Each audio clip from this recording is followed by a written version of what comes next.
I'm so excited to go up there and kind of get to know Walla Walla a bit. I've driven through Walla Walla, but I've never stopped and tasted and spent any time there at all. So it's going to be a really exciting time It's to cool. play.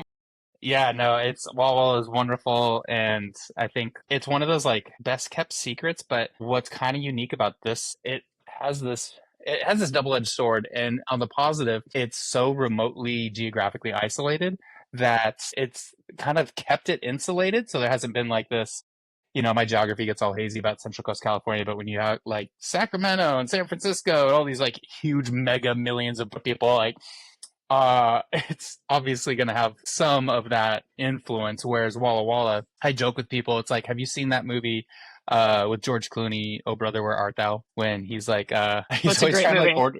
He's always trying to order his pomade for his hair, and he jokes about like wherever he is, it always seems like it's 2 weeks from getting his pomade. And I think that's like Walla Walla. It's like it's a literal 4 hour drive from everywhere. It's like 4 hours east is Boise, 4 hours west is Portland, Seattle like 4.5 ish. You don't just stumble upon Walla Walla. You have to intentionally go out of your way to get here, which is nice because it filters out some of the riffraff or whatever big city problems you could potentially have.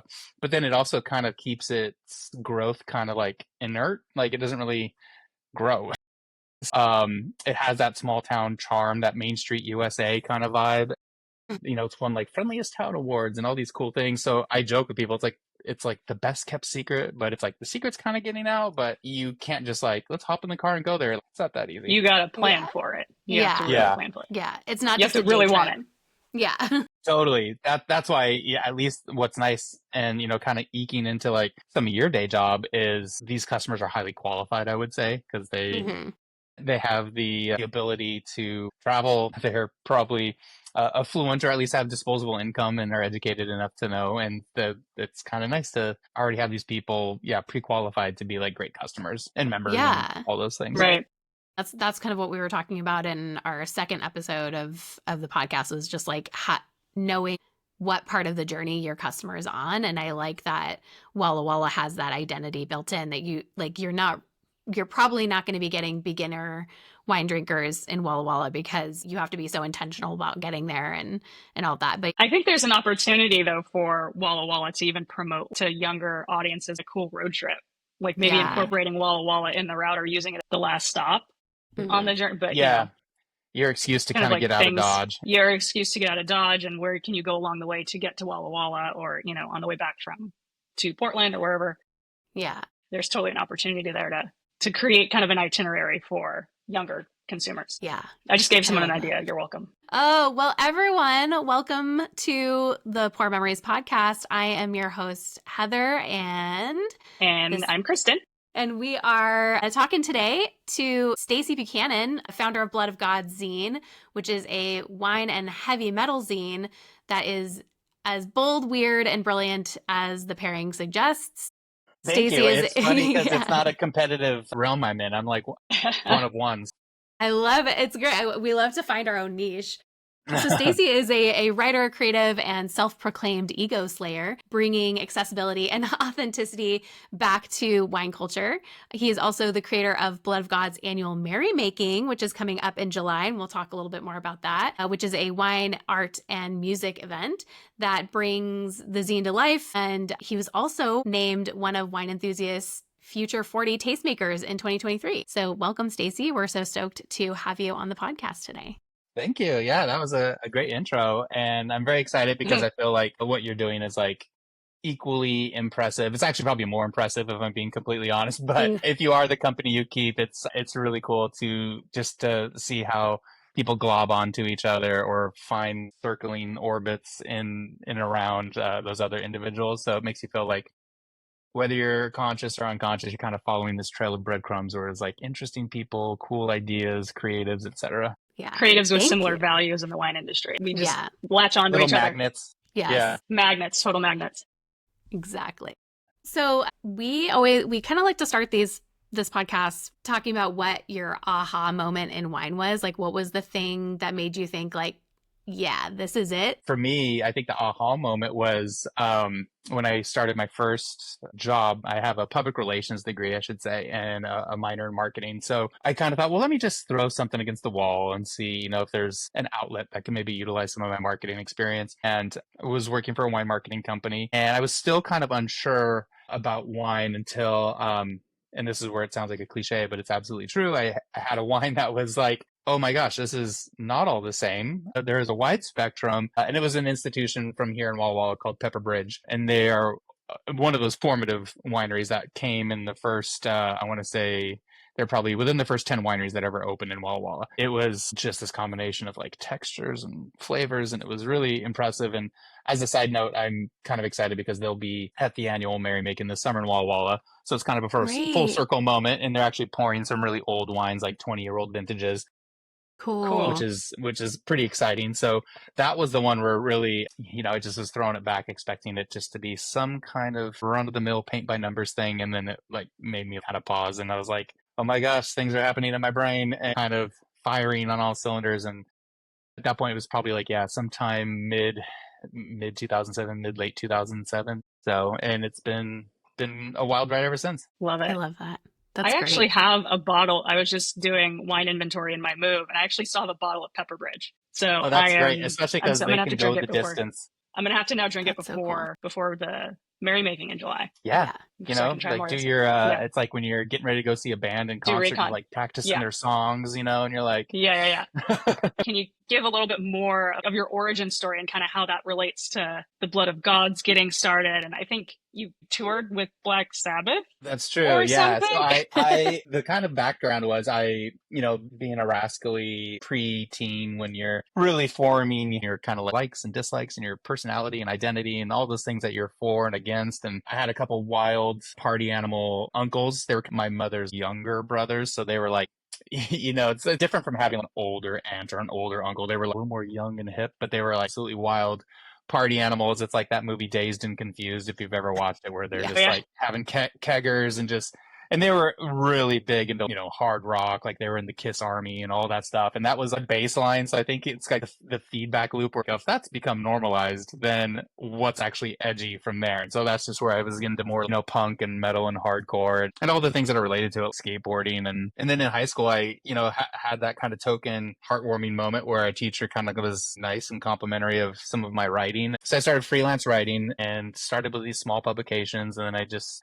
started getting bigger and bigger, where I was doing ultimately some magazines like a Thrasher and Alternative Press. And for me, it was, I would say the turning point was a really good friend of mine really were like, all right, we got to do something big with our lives. We're graduating high school. We need to just like think for the fences. I don't even know what it is, but we're going to do something mental and just go for it. And we were kind of encouraging each other and brainstorming. And we wound up getting work for a music marketing promotional company.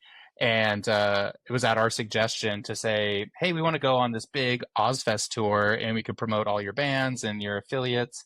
I was probably like 18 or something at the time and expecting a well delivered but polite no. And they're actually like, oh, that sounds really cool. Yeah, let's talk about it. And it was one of those famous one thing led to another. It all came together where we were flown across the country and we lived in a tour bus for like 2.5 months. And it was wild because my mom was pretty devout Catholic, so she was like, oh my god, you're just going to be like a degenerate sex, drugs, and rock and roll. And it was like bands like Black Sabbath and Pantera and Queens of the Stone Age was on it, and at the time Incubus was on it, and wow. It was pretty crazy. And in fact, I was thinking about that the other day, how like when you're on tour like that, where the smallest show is like 20,000 people, that's like the small show, up to like 60,000. It's like 1 week on tour is like equal to like a year of craziness, like in a normal life. So that was pretty wild. So that was actually, I went on that tour and I came back and I was totally fine. And I was vegetarian now. And so my mom was like, what? What's going on? Like up is down and dogs and cats are living together. It's like mass hysteria. But yeah, no, I went vegetarian on that tour and I've been vegetarian ever since. So I'm 4 years old now, so I've been veggie for a while. But that was kind of the big moment for me. I toured on it the next year, and that one was even actually a little bit crazier because that was kind of in the wake of when those Columbine shootings happened, and Marilyn Manson was on the tour and he was like the most hated person in the world, and Slipknot was on it and Ozzy Osbourne, and I was still pretty young, but what was cool was like Ozzy's kids were on the tour, and we were probably like the closest in age. So it was like summer camp. So we just, hung out with them every day and would just do rock and roll stuff. And then I got a job working for Century Media Records after that. I moved to LA. I worked doing promotion and publicity there out of their LA office. I was getting paid nothing, not literally nothing, but it felt like nothing. Felt like that. And then I wound up, I asked for a raise, and I was like ambitious. And instead of like saying, let's compromise, they're like, well, actually, we'd love to have an American over in our German office to help with some of the touring and bands and that kind of thing. So I moved over to Germany, and I was there for just a little under 2 years. And then I was working for a subsidiary of Century Media Records that focused more on punk and hardcore. That got absorbed into the parent company. So the crossroads for my life was, okay, do you want to go back to LA? There's a job waiting there for you if you'd like to. But if you don't want to, we can amicably split, and I completely understand. And I like LA. I don't love it. And I kind of just felt like I would have been just repeating myself and not feeling really like it set my soul on fire. I was super passionate about it. So I came back to Walla Walla, and that's kind of the perfect segue where, after doing all this traveling and stuff, I was like, oh my gosh, so Walla Walla, who are you now? This is definitely different. I mean, I was used to like, Main Street had like the tumbleweed going, blowing across it. And now it's totally, completely different. And it still continues to grow. It depends on who you ask, which is funny, but I think, it's maybe up to like 160, 170 as far as wineries that are here. But the pedigree is really high across the board.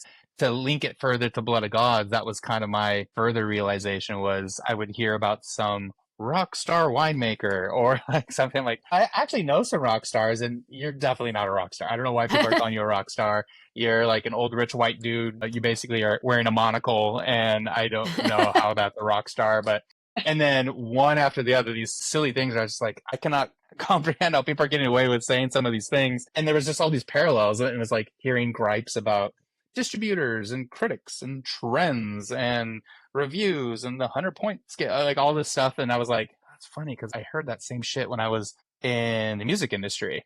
And there was almost like this one-to-one correlation. And what was kind of funny for me was at first they were like humorous, but then I just couldn't get away from like, oh my gosh, it's like, if you could just get past like the judge a book by its cover, like surface, the aesthetics, it's like both of these scenes are like really like kind of diehard and pretty passionate about it and pretty obsessive, and they have like these encyclopedic tendencies, and they want to know, where was this made, who made it, who's the producer, who's the this, who's the that, and even some of the verbiage is like the same. So I did the first issue of Blood of Gods. This is like, I can't take it anymore. I gotta like have this pressure release valve. I just gotta like poke holes in this perceived ivory tower. I would say the thing that really was a turning point for Blood of Gods was at the time I was working for Three Rivers Winery, which is a Foley family brand in your guys' neck of the woods. And I forget how close or far, but, they did like, or their brands are like Chalk Hill and Lancaster and Roth. And I think now it's like Chateau St. Jean. And they would come, Bill's wife and his two daughters would come visit once in a while. And it was right when the first issue came out. I'm like, hey, here's this. You might find it funny. It's literally just like a creative itch I just had to scratch to keep kind of my North Star true and to kind of keep it pure was just donating proceeds to the Blue Mountain Humane Society that was here. And I just did a real small print run, like 1,000 copies.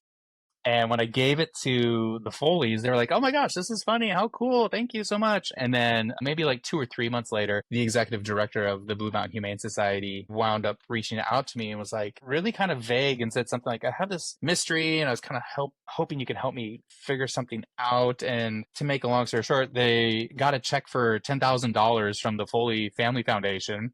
And I was like, oh wait, that's my boss. And that was my kind of like aha moment where I was like, what else can we do? Or like, how far can we take it? Or what's the next thing? And so it kind of turned this corner, and the feedback from people that bought it was enthusiastic and fun. And it's like, oh man, maybe I should just like keep it going and see what else we can do. So in the time since then, it formed into like a biannual print, a publication every spring and every fall is a new issue. And after social distancing kind of went away and you could do social events, I wound up feeling like there was so much pressure from not doing something. And not that I had grand plans. I was just hoping to do like, let's do a fun little pop-up at a tasting room. We'll play like metal tunes and do some giveaways and have some fun. But because I'd been like gestating for so long and because of COVID, we couldn't do anything. I was like, all right, I gotta kind of do a big one. So I did the Merrymaking, and it meant to, or the idea was to sort of bring an issue to life. So it was like, there's really cool producers, there's cool artists, there's neat vendors, tie it all up with a bow. And it was sold out and really fun. And those proceeds, all of the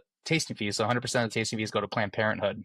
So that's kind of been my other thing. Not to patronize you, you're both women. Coming from punk and skateboarding and DIY, I love the underdogs and the outsiders and the marginalized folks and the misfits, and those are like my people for sure. I know it is an oversimplification, but women are kind of second-class citizens right now, which is sort of shitty we to say the least. need more men saying it. Yes. We need more men saying it.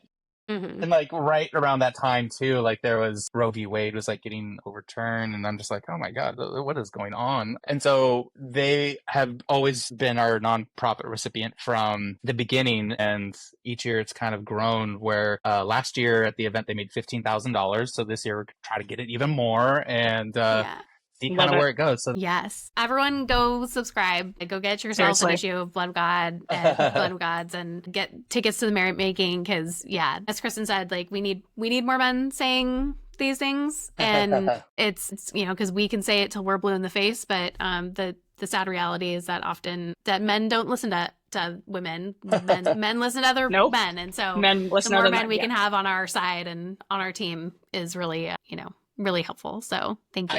I have to catch myself because I'm laughing because it's just so ridiculous that we have to say it. It's not like out of like novelty or something. I'm just, are we in a simulation? Why is this so controversial or so weird, Yeah. So the contributors of Blood of Gods, whether they're writing or artists, like, it's never perfect 50-50, but it's basically, I try to have all that equity between genders. And, that's been always by kind of design. I think there's something powerful about just creating the environment and letting people will naturally kind of flow to that. I think I always thought that was kind of the genius behind Schitt's Creek, was just, he just created the town, the neighborhood, the people. This is how it should be. And not really even nailing anything on the head about anything, just not being completely, aggressive about it. It's just, this is just the environment that should exist. Yeah, I feel like what you're saying, I completely agree with, and it's not dogmatic, it's just, it's a little bit more subtle, but very pervasive. Right. Yeah. I forgot to mention, I have a book that's coming out in July. So it's a compendium. So it's like, basically I have 10 issues out right now. So the 11th one will come out. That's the one this spring. It's really kind of like doing like your greatest hits or your mixtape of like all the best parts. The first, I want to say 4 or 5 issues are sold out. So there's people that have asked about reprinting them, but it can be kind of costly to do these smaller print runs. And this was kind of like the best of both worlds. Yeah. Love it. Well, I mean, I'm very excited to have you here, Heather. And are you going to be here too, Kristen? Yes. Oh, heck yeah. I'm joining. Okay, cool. Yeah. I would be I would be so mad now that I'm so close. And if I didn't show up, that'd be depressing. No, I'm glad you're going to make it, because I feel like that's hopefully kind of that spirit of when you're really excited about something, like truly excited about something. And I feel like it's a room full of those kinds of people. So it's just like electric, it's really cool. Yeah. I love that. Yeah. I love being surrounded by passionate people. It's like, it's one of the reasons I do what I do, and why I like doing what I do still, after I love that years. you're homies now with Erica Walter, because she kind of has that same quality, and where she would never say any of her excitement or enthusiasm's like fake, she's like into not it. Fake. She's genuinely stoked about the things. Yeah. Yeah. She's one of those people where you're like, oh, you're doing exactly what you should be doing, because you're just like embodying it. So how do you guys know each other, by the way? What's your origin story? We have Heather and Kristen, I should say. Yeah. It was a mutual friend when I lived down in San Ynez Valley. It was just a mutual friend, and it was, shout out to Saman, I'm pretty sure. Yeah. I'm pretty sure it was Saman, I'm pretty sure it was Saman, but we were kind of in the same circles. And I had actually hired you too for Dragonette, for photography. Yes. So I think that was the first time we totally interacted too. I think we knew of each other, but then like I'd hired you for work for Dragonette, and then we just kept talking and hanging out, and Yeah, and I think we ran into each other at the Women in Wine celebration or the Women Winemaker celebration at some point, and then it was like the second year. That's where we sort of like kind of took things to the next. We made our friendship official. So, exactly. Made it official. Made it like super official.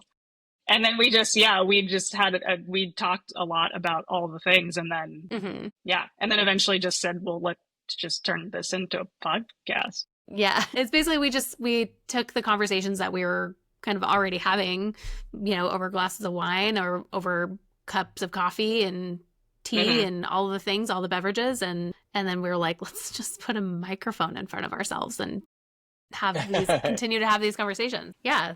I think that our goals, I mean, you mentioned this earlier, Stacy, is the mission of Blood of Gods and what you're trying to do over there and what we're trying to do with Poor Memories, I feel like are so closely aligned, and they speak together really, really well and all that. So yeah. When you said, when you made the comment of like poking holes kind of in the ether of wine, and I'm like, oh, that's what I've been trying to do. That's exactly. Yep. I definitely have encountered those. There's a couple of these things that are closely related, but there's a lot of the Emperor's New Clothes things I think that go on in wine.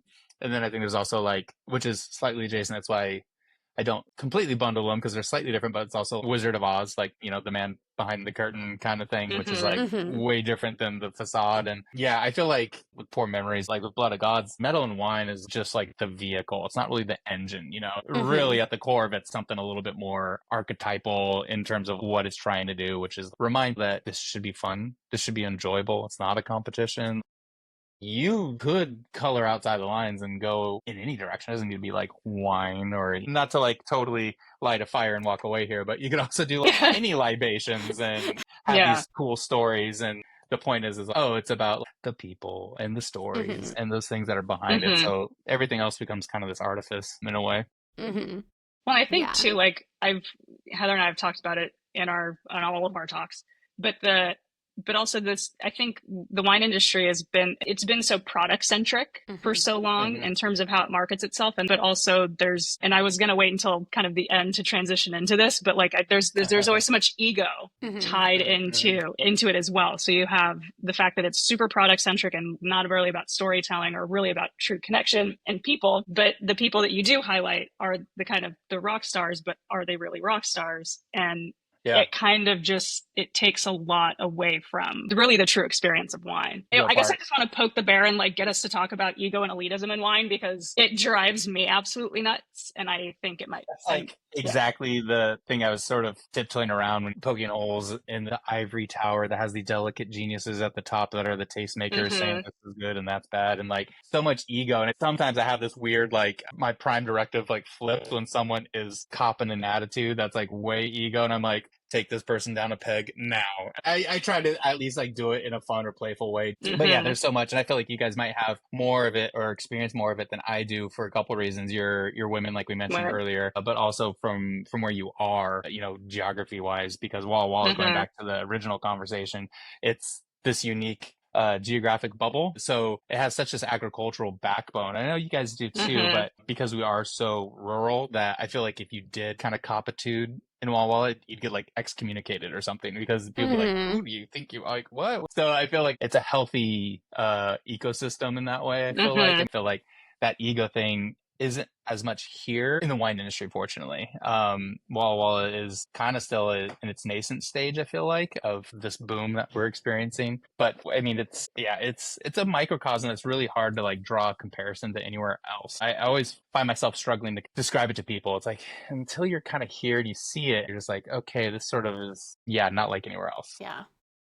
Is there a piece of art or writing kind of in Blood of Gods that still hits you emotionally or creatively every time you revisit it? Man, that's a really good question, actually. And I would say there are definitely ones where I've gone back and I'm like, oh man, where you look back and you're like, nailed it. Oh, it just checked all the boxes. And I feel like the ones that resonate the most with me are the ones that, I mean, it's funny that Blood of Gods started off as kind of this whoopee cushion joke, it's meant to be a little more humorous, and then it wound up having some contributors and articles that actually have some heart and some real stories. So I'd say the ones that do that, or kind of more of the infotainment, for lack of a better term, or like edutainment, where it's like telling someone about how wine is made as if it were a punk rock concert. That one I really loved because that was a leap of faith moment with the artist where I kind of put it all in writing on paper and he like got it. And I don't, there's must have been something in the air because I can't take credit for it. I don't think he could totally take credit for it. It was just all those things where it came together. And, I ran it by winemakers and be like, does this hang together? Does this make sense? And it was just like,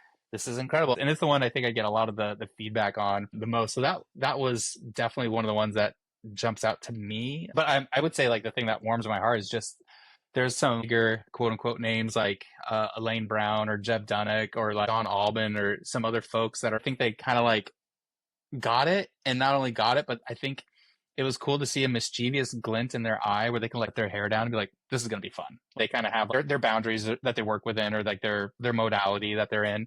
So it was kind of neat to see them sort of like let their hair down. Like, oh man, I'm just going to be silly. And that's great. Like, I'm eternally grateful. I owe them, a beer for forever because they had no reason. They had nothing. I mean, I think maybe I give them a bunch of copies and some wine or something, but it's really just, I think they see that you're fighting the good fight. You're trying to push the dial. You're trying to do something that's making wine more inclusive and fun. And I think by virtue of them doing that, whether they're aware or not, made them have fun too. If that makes sense.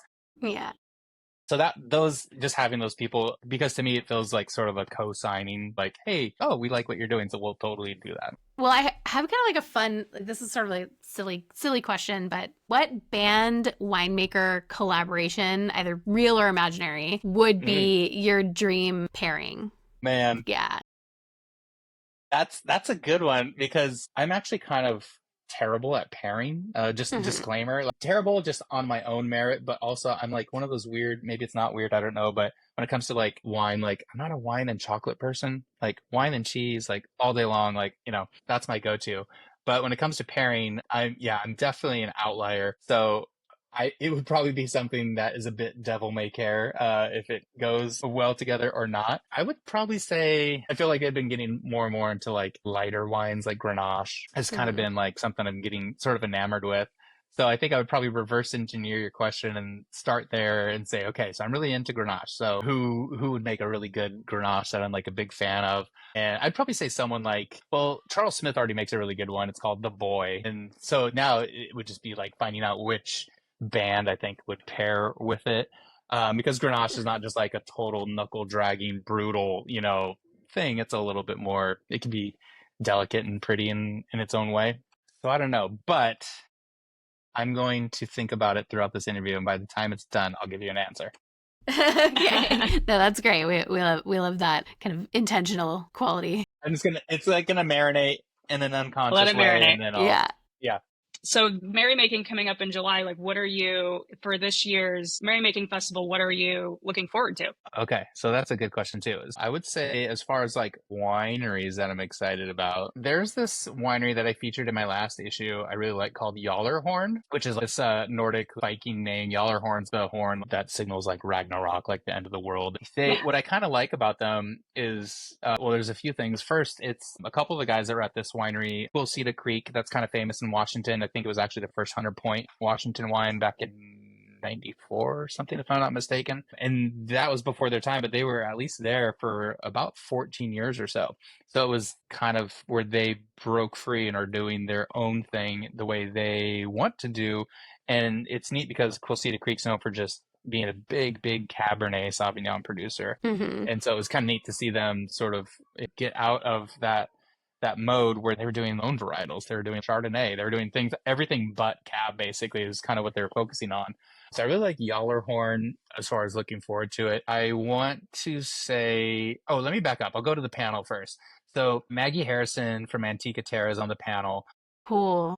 So I'm excited to see what she says. Bonnery, she is from Wine Enthusiast. That'll be fun to see her. Samantha Cole Johnson's a really cool, and I love that realness and that honesty. So she'll be there. I want to say Pursued by Bear. I love them because I'm a huge Kyle MacLachlan fan, from Twin Peaks especially. Hopefully he's there. Who knows? I can't promise anything. Wines of Germany. That's going to be kind of a fun treat because they are essentially the organization that helps kind of represent a lot of those key tent poles of German wine. So they'll be pouring those for folks. And then I have a number of wineries that are actually doing that same thing we mentioned about Pepperbridge, where they're pouring really old wines. So like Abeja and Pepperbridge, Kiona, they're all pouring wines that are like, 15, 20 years old. And part of that's by design because younger drinkers, I mean, wine has like been the no fun club for a while, and they're missing out to like White Claw and energy drinks or seltzers or whatever.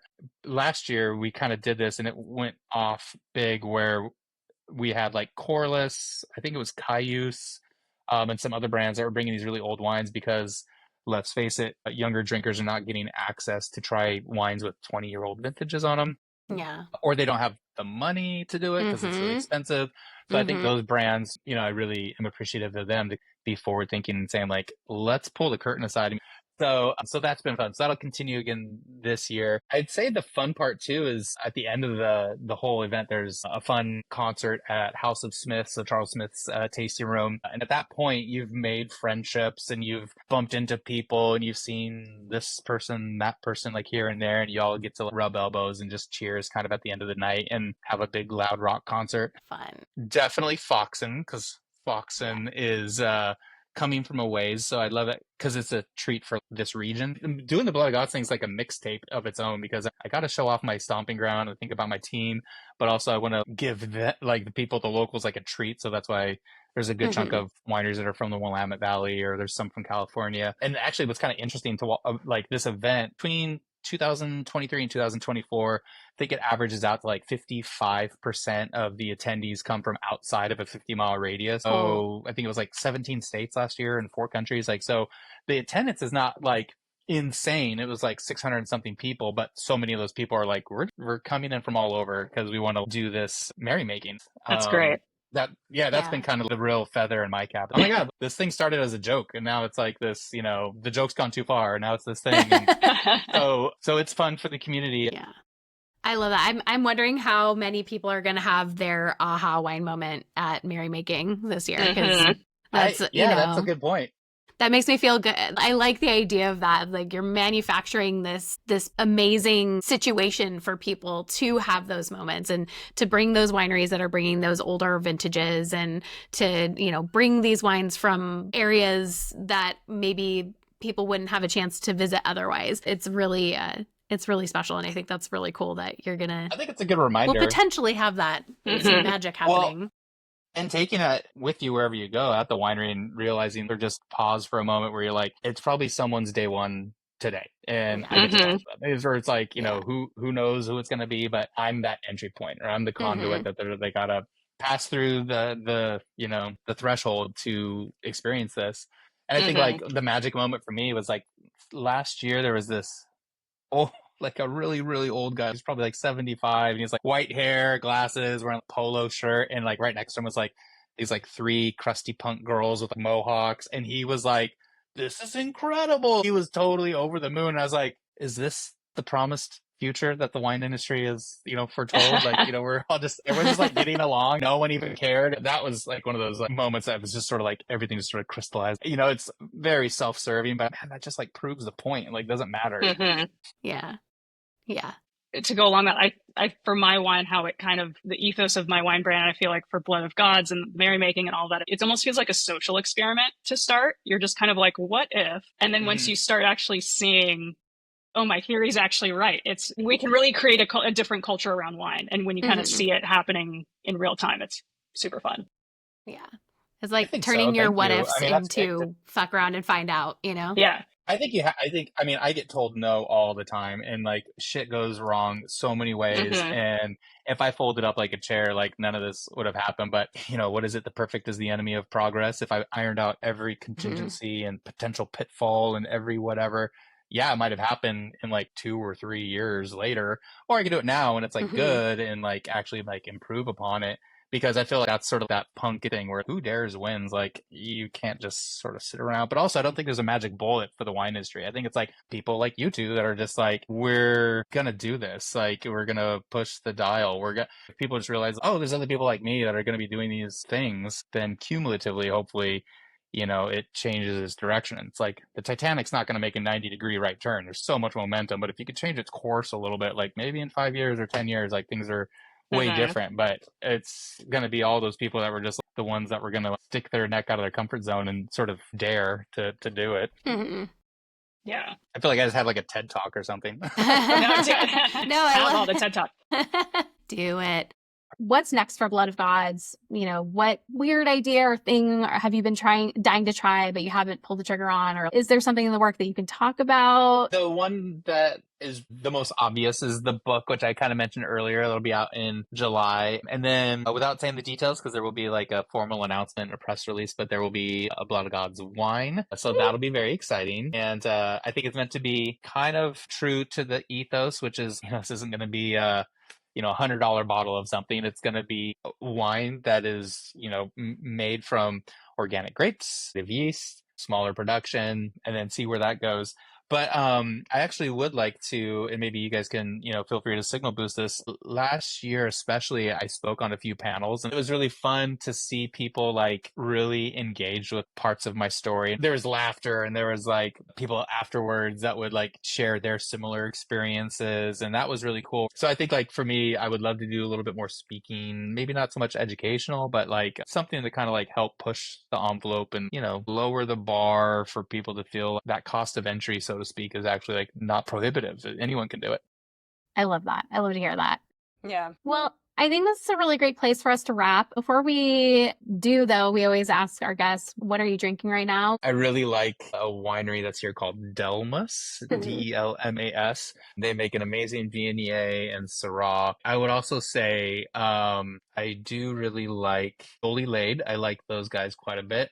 They are in my upcoming issues, so that's kind of what was rattling around in there. And, there's a new producer called Jett, Jett. It's actually a Jackson Family brand, and it's a little bit more of a premium brand for them, and that's them really kind of like finally planting their flag in the Walla Walla Valley. And so Jett is another one that has made some really cool cabs and Syrah. I love that. That's awesome. Yes! I am so excited. It's going to be so much fun. I'm genuinely so excited too. Well, thank you so much for this opportunity, too, because I know it's a two-way street, and I really feel like I owe you guys a beer now, or a glass of wine. Either or. Yes. Both works. Well, Stacy, thank you so much for talking with us. I'm so excited. We're excited to come up and see you in July. That's going to be great. Yeah. Where can we direct our listeners to keep up with you and all the things that you're up to? Definitely Instagram's the best for me, which is Instagram.com/Blood of Gods Zine, Zine. That's how that's spelled. Blood of Gods Zine. That's my Instagram. And if anyone wants to reach out about working together, collaborating, or any other ideas, questions, or feedback, it's just bloodofgodzine@gmail.com for my email address. We'll add all of that to the show notes so that you can easily find Stacy and Blood of Gods. Sweet. Awesome. Thanks so much, Stacy. Yeah, thank you. Yeah, you're welcome. Thanks so much. And I feel like we need a part 2. I feel like we're gonna need a part 2. I know, for real. Or maybe you could do like a post Merrymaking. That's what I was thinking. Yeah. An event recap or something. Yeah. Oh yeah, totally. That would be fun. You could be my beat on the street, with the microphone and like interviewing people. Oh yeah. Thank you so much. We're so excited. We'll see you guys next time. Thanks for listening. Bye.